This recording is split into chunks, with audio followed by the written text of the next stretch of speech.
Hi everyone, and welcome back to my channel. Now today's video is a whip of the week. Now I started this off 2-3 nights ago and I've been on and off working on it. And it is Hanna Karzon Daydreams, and I've just used watercolour and I started to base the flowers last night and the bird, and I need to do the leaves, so that's what I'm going to be doing in this video. And the background as well. The background was that same watercolour that I used on the mouse guard page, but it's not the super granulation one, and it's not done the effect as well as it has in that book, which makes me think that the paper's better in that book. The pencils that I've been using so far are the Brute Funa square ones. Fantastic, budget friendly pencil, absolutely fantastic. So I'll just get into it. I'll bring you down ever so slightly. I'll just start off here. Now today's date, we are Wednesday the 2nd of November, and I did want to film a whip of the week last week because a lot did go on in my personal life to do with my daughter, and that was last Tuesday, so a week yesterday, and I had the kids off half term last week. You might have noticed there was hardly any videos, and that was why I was busy trying to keep her occupied most of the day. So by the time that bedtime came, I was too tired to sit here and talk, basically. But last Tuesday we had an appointment at Alderhay, which is in Liverpool. Alderhay Children's Hospital. So before I tell you about what happened on Tuesday, I need to sort of explain why this happened. I need to bring it in a little bit closer.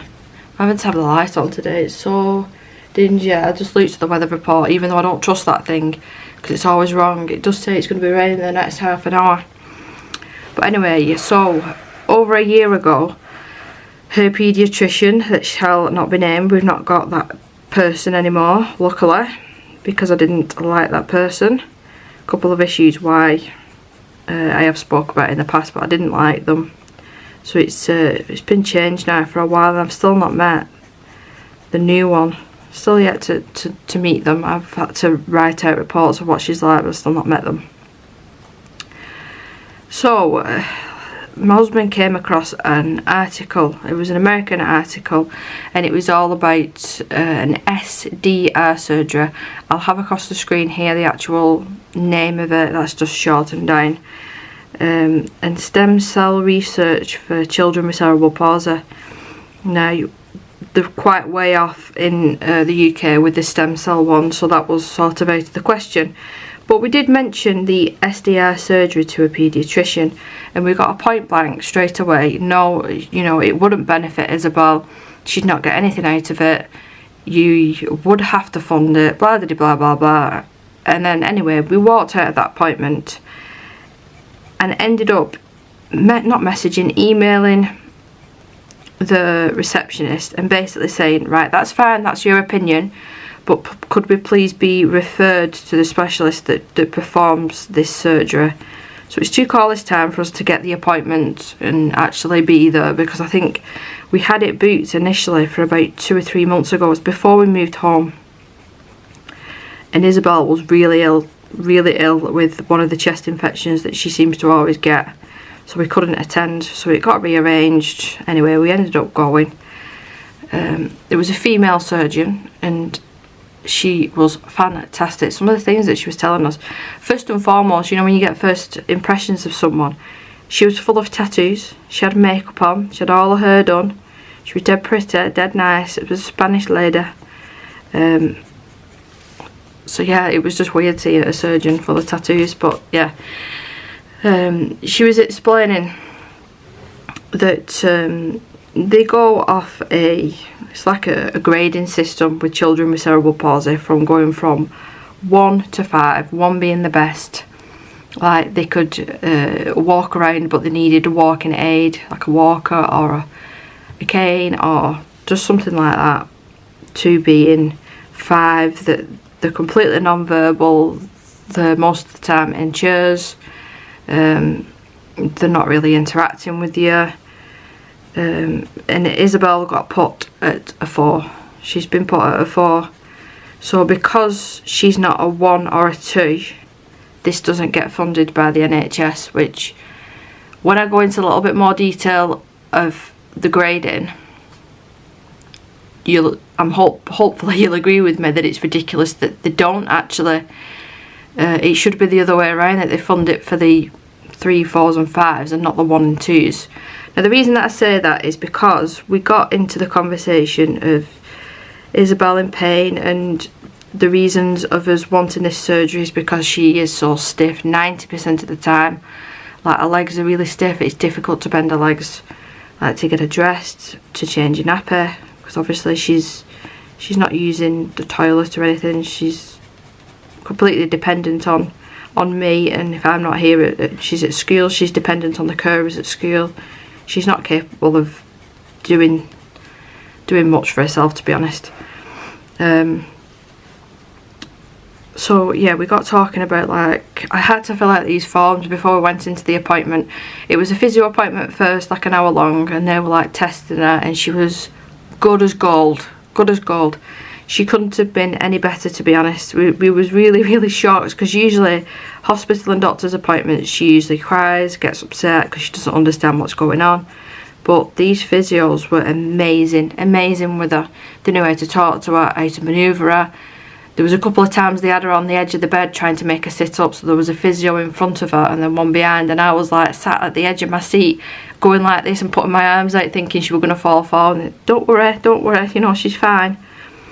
So yeah, she was good at that. So then I had to fill out a load of paperwork, like really personal things about you know, how I do actually manage manoeuvring her, changing her nappies, general hygiene, feeding, how does she take in fluids, how do we communicate. I mean, basically everything to do with what we do with that little girl every single day was in this this paperwork that I had to fill in.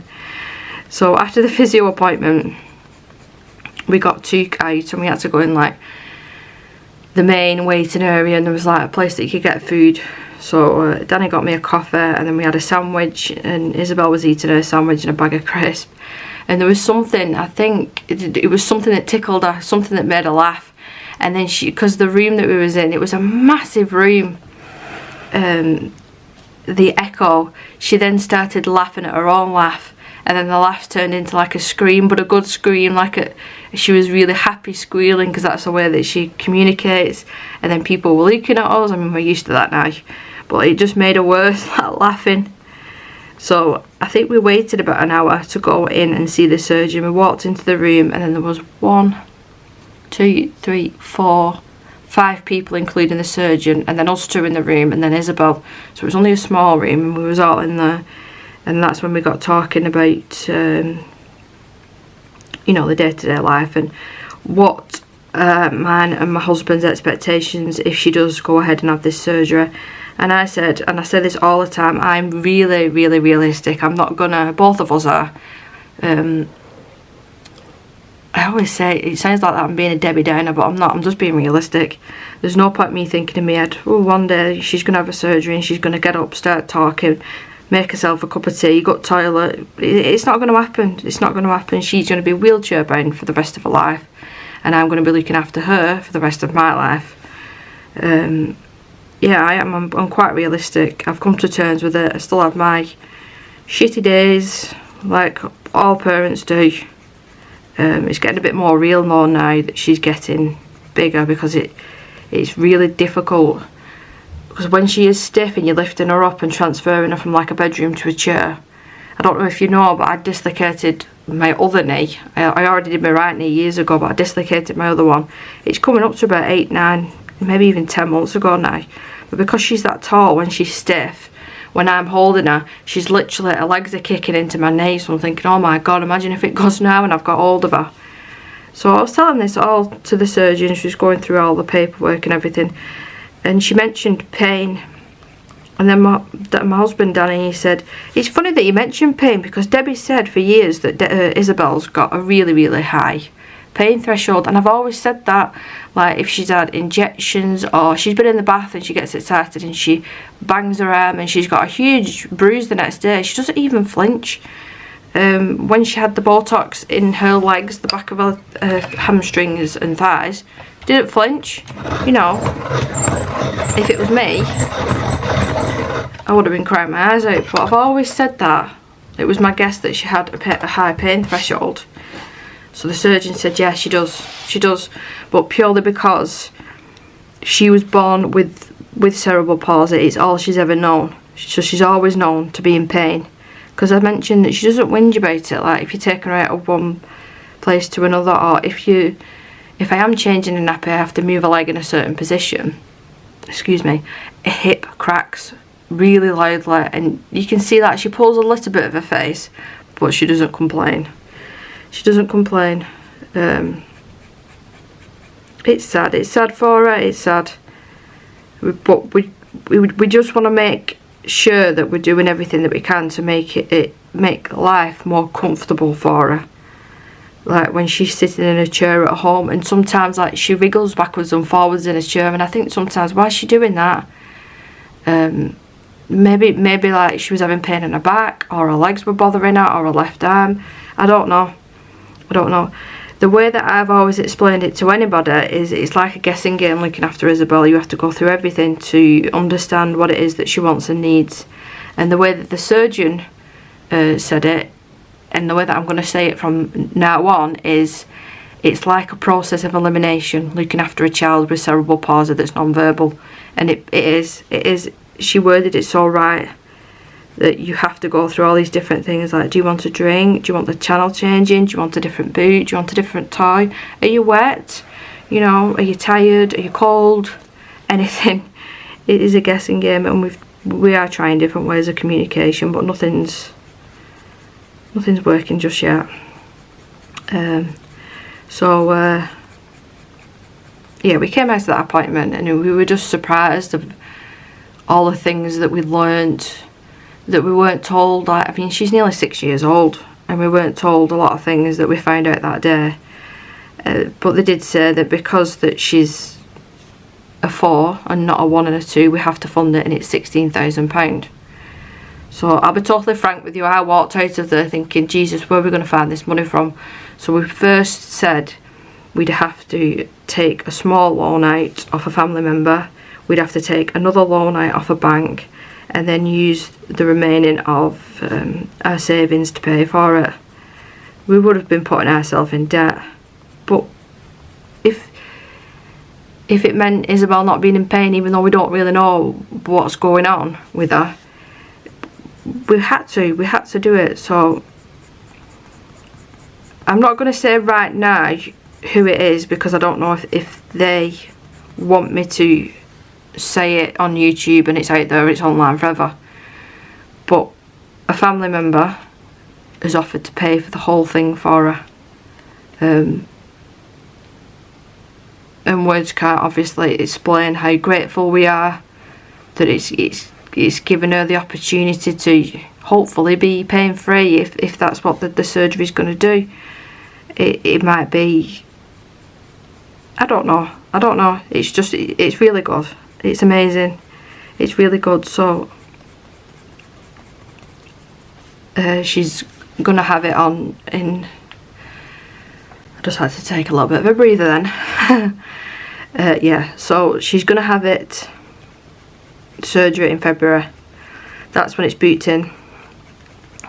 All we know is it's February.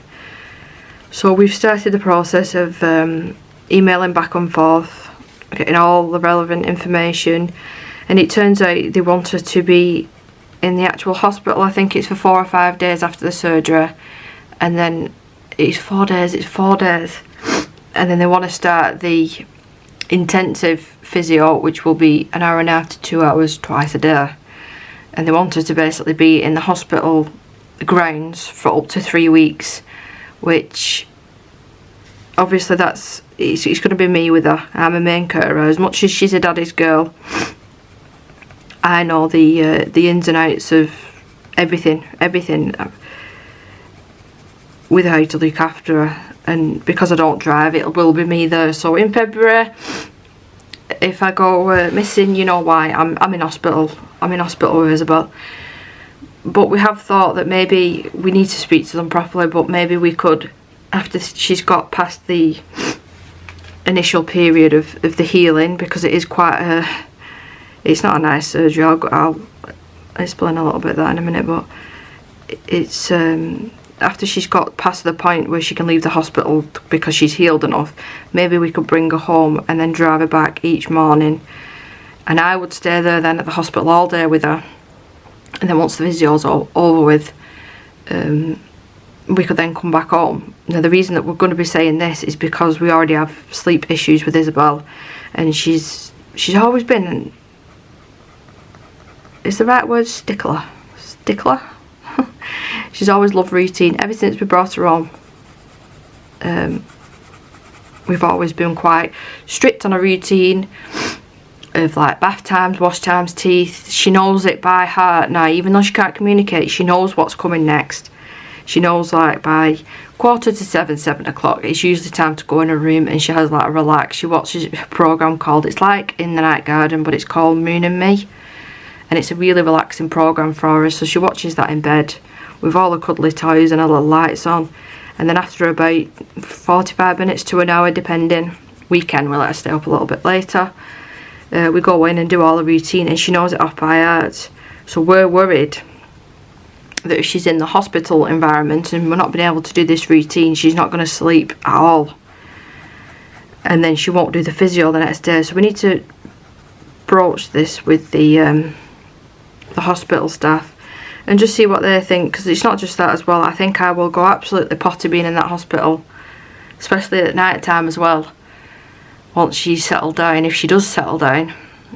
And I have to think about the medications that I'm giving her as well, and my own problems with the lump I've still got in my tummy, and I couldn't go to the appointments. If I remember, I'll tell you about that as well. But this surgery, it's basically, it's spinal surgery, so they open up her back. Please do not Google or watch videos, or, well, you can Google it and read about it, but don't look at pictures, don't look at videos like I did, because I regret it, and so does Dana. We both really regret looking at what actually happens during the surgery. So it is it's quite invasive, and I imagine that both of us are going to be sat in that room, one of us crying, the other one holding the other one, or both of us crying. I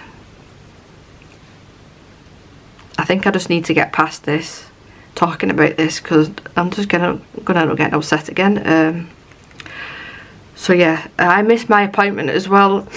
I spoke to the fertility place, and he wants me to go and get my bloods done and a scan, but I can only do that at a certain time of the month. And then because the certain time of the month was the school half term, I couldn't go, so I have to wait until next cycle before I can go and get my bloods done. But I've had nothing but problems with it this morning, with it flaring up. I've been sat downstairs. I'm desperate to get that Drogon diamond painting finished, so desperate. I'm hoping to have it done by the weekend and I can have it up on my wall. I'm just debating whether I should paint the border or cut it off completely. But that's what I've been doing this morning, and I've done tea and prepped everything. Prepped all the bedroom as well for bath in it. We've still not got the ramp installed, we've still not got the stair lift, and what's the other one, the bath seat. I've actually text messaged the social services OT about 3 hours ago just to find out any updates, and she's not replied. Don't get me wrong, I know people are busy, but if I don't hear anything from, say, Friday morning, I'm going to have to give her a call and see what's going on, because taking her down the stairs without a stair lift is incredibly dangerous, both for all three of us involved. For all three of us involved, it's dangerous. So I've just been like, literally all my spare time, as long as the house is tidy and the dog's happy, and you know, when she's at school, I've just been diamond painting. That's all I've been doing, because like I said, I've just been desperate to get this Drogon one done, and I'm missing watching House of the Dragon. Sammy from Colouring Chat with Sammy, we speak on Facebook. She's lovely, Sammy. She's a lovely little baby. Ella, she's dead cute. She tagged me in a post this morning. It was the prosthetic, the people that make the prosthetics and stuff, and it was the dragon's head Vegas had. It so cool. So cool. So I was stalking their Instagram this morning, the makers, and having a little look through the stuff. This needs sharpening again. But yeah, we're definitely on to the dreary weather now. But anyway, fast forward a couple of days. No, it's more than a couple of days. Because basically last week I tried to take Isabelle out. Lewis worked so much last week. He worked Wednesday, Thursday, Friday. Excuse me, I've just had it. I was that thirsty. I drank nearly a full can of Pepsi Max in about 5 minutes. So I've got gas. I've got gas. Wednesday, Thursday, Friday, Saturday, Sunday he worked. And he's only on Thursday, Saturday this week, I think. But he's really enjoying it, and I think he's made a couple of friends though, which is good. He did have an incident, he told me the other night. He went, "Have I told you about this salt incident, Mum?" I said, "No." "What?" He said, "Well, the lid wasn't on the salt properly. They took the fries out the oil to drain them, and it was Lewis's job just to put the salt on, and the whole lot came out, so all them chips, fries got wasted." He said, "I didn't get told off though, because it wasn't my fault." Right, okay. He's at college today as well. He's saving up to buy himself a gaming laptop or a gaming PC, whatever it is that the kids like nowadays. I don't know the first thing about that. Although I am looking forward to Pokemon's coming out on, I think it's the 16th of November. So only 15 more days to go. I love Pokemon. My husband still buys off eBay the Pokemon cards for his collection. And I want to do as well an updated version of like my room tour, because I did that like the first week of me moving in the house or something like that, because I was so excited to share it with you all. And obviously a lot's changed now that I've been in here. We've been in this house now for about 2.5 months, so a lot's changed. We've actually got a lovely sofa, 2-seater sofa in the conservatory. I've painted it all by myself, masking taped it, painted it, rolled it, the whole thing all by myself, and I wanted to do it by myself. I didn't want any help, and I'm really proud and happy that I did it all by myself. I mean, it's not a massive area, but still I did it all by me. So Tuesday, what day are we now? What day is it? Wednesday? No, Halloween was Monday, wasn't it? We had a massive ball, and I mean a massive ball of chocolate, sweets. I know some people call them candy, but I answered the door twice to give the kids sweets at Halloween, and because I wasn't, I was in the house because I was waiting for my husband to get home so we could take Isabelle out trick-or-treating. So I answered the door twice, and that kicked off the dog, which in turn kicked off Isabelle. She was so upset. So I thought, no, I'm not answering the door again. So I just put a little table outside and put the ball out there, and I put a sticker on, and I said, "Please take one." And I swear, within 10 minutes, the whole ball was gone. So the parents weren't keeping an eye on the kids, clearly. And I had no more. I literally had no more. So my husband wasn't home by then. So I got Isabelle ready. She already had her Halloween costume on from the party in the daytime. And then I decided I wanted to take her out. Now, I wanted to take her out where we live now. It's like in a little cul-de-sac, so it's like a little community of, a small community of people. And we've only introduced ourselves to like the next door neighbours. Really, they're the ones that we've spoken to, nobody else. It was just like a quick hi. So I thought this was the perfect opportunity to go around, introduce ourselves. But it was that busy in the street, I just ended up coming out of my house, walking out to the main road, turning right, and it goes up a big hill. I didn't want to knock on anyone's door. I was stressed. You know, Isabelle didn't care. She was just happy to be at the house because she loves being out and about. And, you know, I checked the weather report numerous times on that day. No rain forecast. My husband, I just saw his car turning, so he parked up the car, ran and caught me up. And we must have been walking for about 25 minutes up this hill. We didn't take her to any houses. It was just for the walk to be at the house, so it weren't making her get upset because of the dog and people knocking. and it started raining. And I mean, it weren't just raining, it was like the heavens opened. It was like a shower, a proper, you stood under the shower and got soaked. She didn't have a rain cover on, she just had a winter jacket, but it wasn't waterproof. It was just a fluffy, like, thick jumper sort of material. So we ended up running underneath a bus stop, hiding underneath her, and we both said to each other, it's not going to stop this anytime soon. So Danny run back home. It took him about 15 minutes to run back home to get the car to come and pick us up. So on Halloween night, we ended up spending it going to Sainsbury's, buying ready meals, because we were both too tired to even bother cooking after the stress. Yeah, we got ready meals and come home, put Isabelle to bed. We still had a couple of knocks on the door, but at that point she was in a bedroom, she had a TV on, you know, it's fine. But yeah, Halloween was a bit of a disaster, to be honest. Maybe next year, maybe next year. We did plan on taking it on bonfire night to an actual, you know, organised thing. But then we both said to each other, as horrible as it sounds, she probably doesn't understand to look up into the sky when we say, Isabelle, look, because she just doesn't. So instead, we're going to make sure, and hope, fingers crossed, it's not raining, and we're going to make sure she's wrapped up in a jogger, because the wheelchair, that's another thing. God, it's so annoying, it's so annoying. Yes, we're going to make sure that she's completely wrapped up and she's warm, and we're just going to take her for walks, and fireworks will be going off hopefully everywhere for her to see. But onto the other thing, the wheelchair. The wheelchair, I've been saying for weeks and weeks and weeks and weeks and weeks, it's not right. I'm not happy with it. And getting onto the wheelchair service, saying that they usually don't like people waiting past 18 weeks. Now, last week I was on week 18 of the wait. That's how long I've been complaining about this wheelchair that she's in, because she's been coming home from school looking like that someone strangled her because of the way that the harness is. It's just not supportive enough anymore, basically. And because when we went to Alderhay on Tuesday, they said no, they're not happy with the wheelchair, it needs to be sorted. My husband rung up instead of me.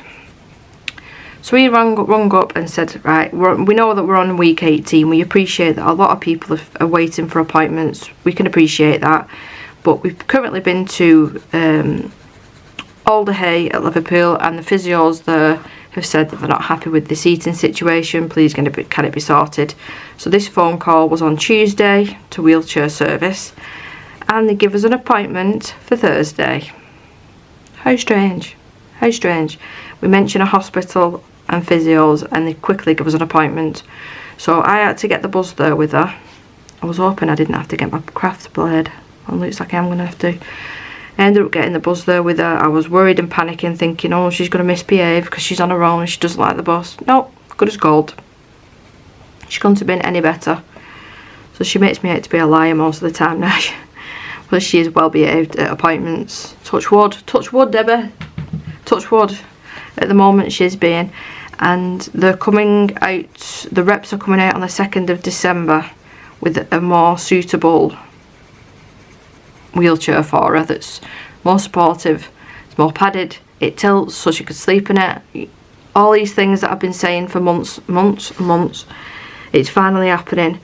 So I said, right, that's fine, we're willing to wait until the 2nd of December for the rep appointment, and then once the rep comes out and we agree that that's what she wants, it could take 6 months to actually get the chair.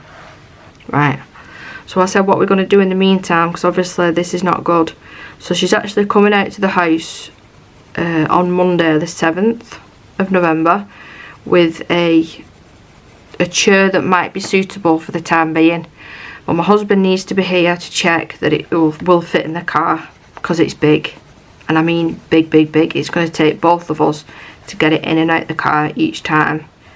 So we're hoping that it will fit in the car. If not, she's going to have to stick with the chair that she's got for the time being, which isn't ideal, but what can we do? We haven't got thousands of pounds to go out and buy cars and wheelchairs and this, that and the other. So it's just one of them things. So that's finally, hopefully, getting sorted. I don't want to jinx myself. But yeah, it's literally like one thing after another. Like, we moved into this house and we've had a couple of issues with the pipe work. The pipes are really loud when you put the tap on, or the washing machine, so I can't do any washing after bedtime. And then there's stuff with a wheelchair, and then this surgery popped up, and then issues with my health myself, and ooh. I still love my house, don't get me wrong. I was so happy, and still am so happy in this house. I just thought I'd use this room more than I do. But I do worry, and I have said this to numerous people, I don't want to be up here for hours and hours every night, not spending time with my husband. You know, I don't want us to go separate ways sort of thing, because I've seen it happen before. So I do make sure I've got a conscious effort that I am downstairs for a couple of hours. I've even thought about getting like a cheap fold away table that I can pop into the conservatory, then I can sit down here doing diamond painting and not take over the whole of the dining room, just so I can sit there, and if I want to chat to Danny, you know, he's just across the room. But yeah, hopefully, you know, it should be up and up. We still need to buy a Christmas tree as well. I don't know where we're going to really put it in this house. But I think I'm going to end this video here. My camera's flashing at me again. I don't know what's going on. I did this in the last video. The reason that I'm ending it is because I'm going to have to run downstairs to get my craft knife to cut all this off. The lead mustn't be in the centre of the pencil. I have this problem with Prismacolor pencils all the time. All the time. Also as well, I'm just going to mention this at the end of the video. I'm going to try and think of, one of my friends is better at thinking of hashtags than me.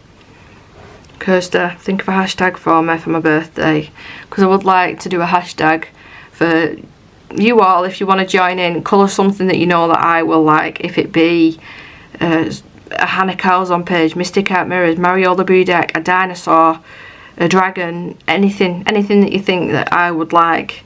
And I want to try and make it into a tag, because my birthday's at the end of this month, and I think that'd be really, really nice for me to look at, and I'll make a video as well and try my best to put all the pictures together.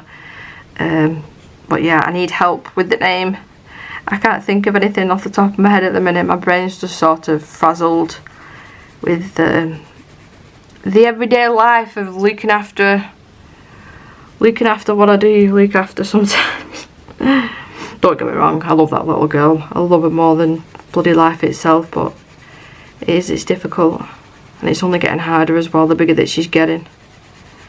But I don't think I'm going to get much more out of this pencil. It's just like, no, you need to cut. You can see there, I need to cut all that off and then sharpen it. But I think I've managed quite a lot. I've just got this bunch to do, and then I'm going to start shading the houses on this. It was just an easy fun page for me to do. I had my eye on this for quite a while. I don't like how the background's turned out, mind you, but it could have been worse.